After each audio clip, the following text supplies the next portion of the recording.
Olá! O vídeo de hoje é sobre o que torna um relacionamento saudável. Aqui no canal eu ponho um monte de vídeos, sobre bandeiras vermelhas para prestar atenção, coisas que talvez sejam ruins, mas relacionamento não é só coisa ruim, relacionamento é coisa boa também. E como é que a gente pode identificar as coisas positivas na nossa relação, ou se a gente tem a relação saudável que a gente gostaria, ou que todo mundo fala que a gente tem que procurar, mas a gente geralmente pode até ter dúvidas sobre o que efetivamente significa uma relação saudável. Bom, primeiro que relação saudável não tem um molde. Cada pessoa tem necessidades diferentes, consequentemente as relações serão diferentes. Quais são essas necessidades? Afeto, segurança, alguns valores, sexo, espaço que cada um precisa, necessidade de ficar junto, habilidades de comunicação, sociabilidade. Cada um de nós espera coisas um pouco diferentes de uma relação e essas coisas vão definir para nós se é uma relação saudável ou não. Se as nossas necessidades estão sendo atendidas e se as nossas necessidades conseguem entrar em equilíbrio com a do outro. Outra coisa que é importante pontuar é: relacionamento saudável não é só aquele que fecha dentro dos moldes tradicionais de uma relação saudável, monogâmica, exclusiva, certinha. Tem outros formatos de relacionamento que podem ser extremamente saudáveis, contanto que os envolvidos estejam de acordo, contanto que os envolvidos estejam a par do que todo mundo espera e que todo mundo esteja ok com as condições daquela relação. Um relacionamento poliamoroso, um relacionamento aberto, enfim. O importante é que haja espaço para que todo mundo saiba no que está se metendo e se quer estar lá, né? Por isso que eu acho que uma das grandes características de uma boa relação saudável é comunicação e a habilidade que a gente tem de formar contratos, né? Agora, a característica geral, de acordo com alguns estudos, que determina a qualidade de um relacionamento é a adaptabilidade. Porque é um fato que o relacionamento, quando a gente tem 20, quando a gente tem 30, muda. Nossa vida vai mudando, a gente vai tendo outras experiências, outras necessidades e outras expectativas de relacionamento. Então, se a gente tem capacidade de conversar sobre elas e as pessoas envolvidas entrarem no meio termo e todo mundo ficar satisfeito, se os acordos da relação forem bons o bastante, porque eu acho que é isso que a gente deveria procurar nas pessoas, pessoas boas o bastante pra gente, não pessoas perfeitas, pessoas que adivinhem nossas frases, isso é uma raridade, isso é praticamente impossível de acontecer, mas pessoas boas o bastante, participantes dessa relação que queiram estar lá. Então uma relação legal é uma relação que se adapta ao tempo, às experiências, que está aberta para novos contratos, novas conversas, novas características ao longo do tempo. E também aberta ao fato que quando eu amo uma pessoa, eu preciso entender que pode ser que ela não queira mais estar lá.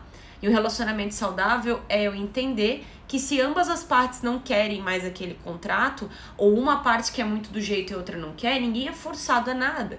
A gente precisa rever o quanto aquilo tá dando frutos pra gente, o quanto tá naquela relação é importante, né? Então a primeira coisa importante que marca um relacionamento saudável é uma conversa aberta e honesta.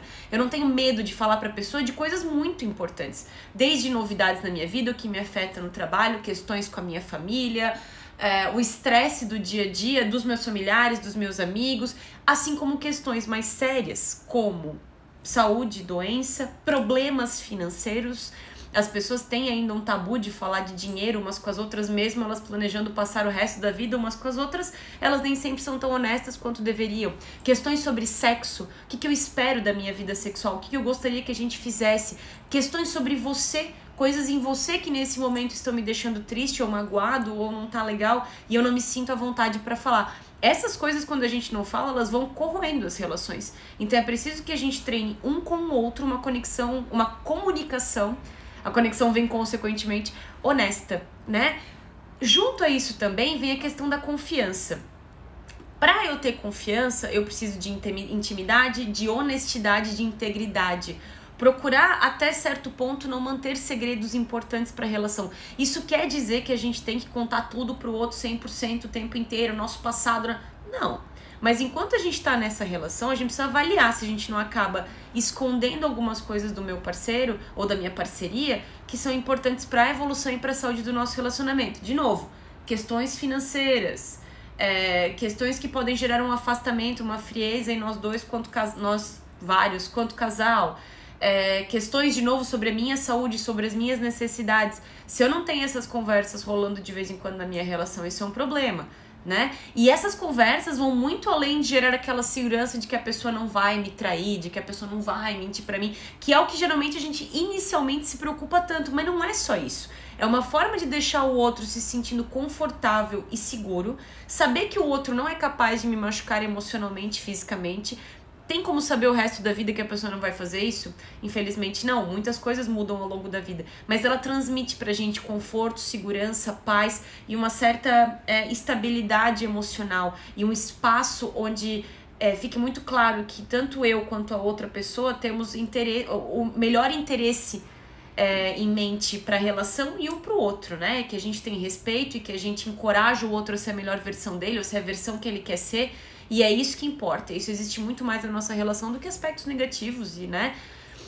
Outra coisa importantíssima que a gente subestima porque o mito do amor romântico dá a entender que uma vez que você engata numa relação, você é aquela pessoa, tem que virar uma coisa só. É importante ter um senso de si mesmo, de indivíduo dentro do relacionamento. Ser a sua própria pessoa, ser eu, você e nós. São 3 coisas na relação. Eu, você e o nós. E existe tempo para essas coisas. Exercite o seu tempo enquanto indivíduo. Não abra mão das coisas que você gosta ou do que você tinha antes de solteiro, mediante, óbvio, várias conversas. Não dá para também ter uma vida de solteiro e querer namorar.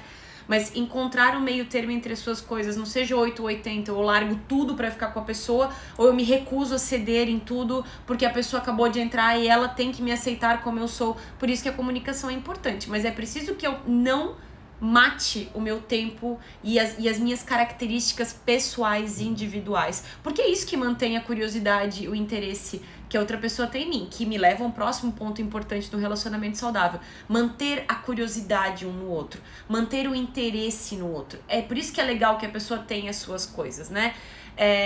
Você fica interessado no que a pessoa pensa, no que ela sente, no que ela faz no dia a dia dela, nas metas que ela tem pra vida. Você admira a forma com a qual ela lida com a vida dela, com algumas questões do trabalho, com algumas questões na vida. Ela te ensina até, através das coisas que ela te conta, como você pode aplicar melhor algumas estratégias na sua vida, como você pode lidar com certas coisas que você não sabia.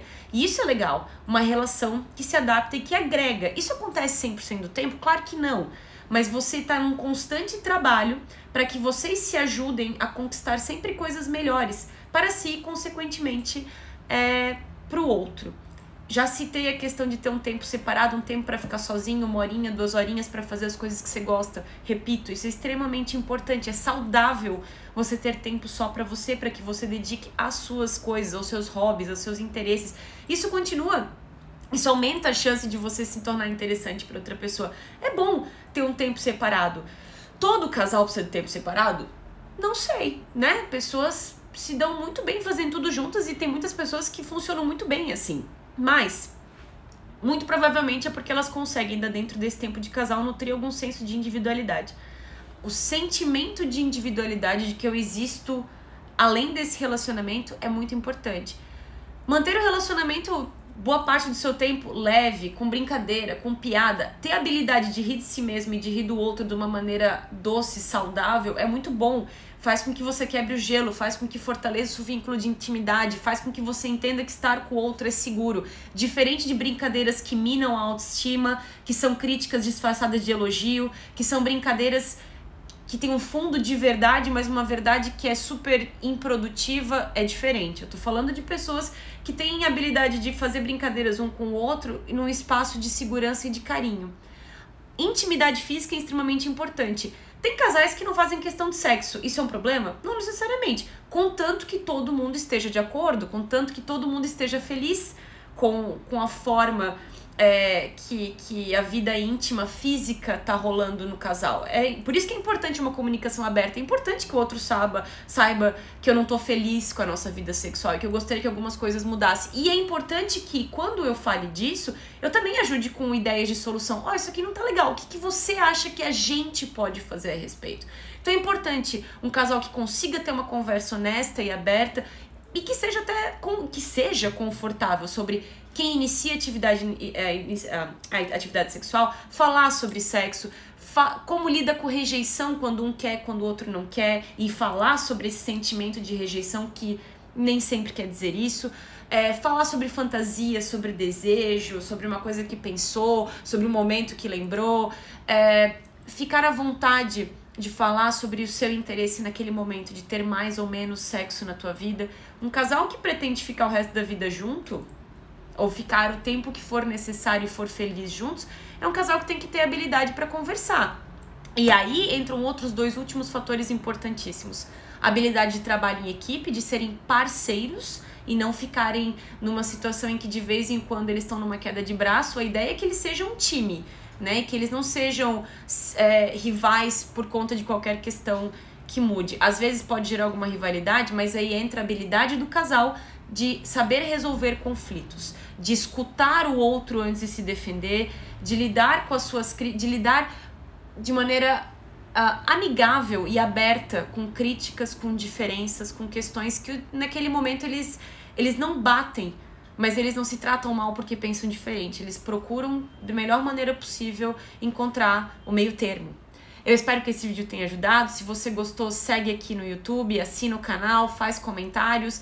Se você gostou mais ainda, vai lá no Instagram e participa, que de vez em quando rolam umas lives, algumas interações e a gente pode trocar umas ideias. Até mais!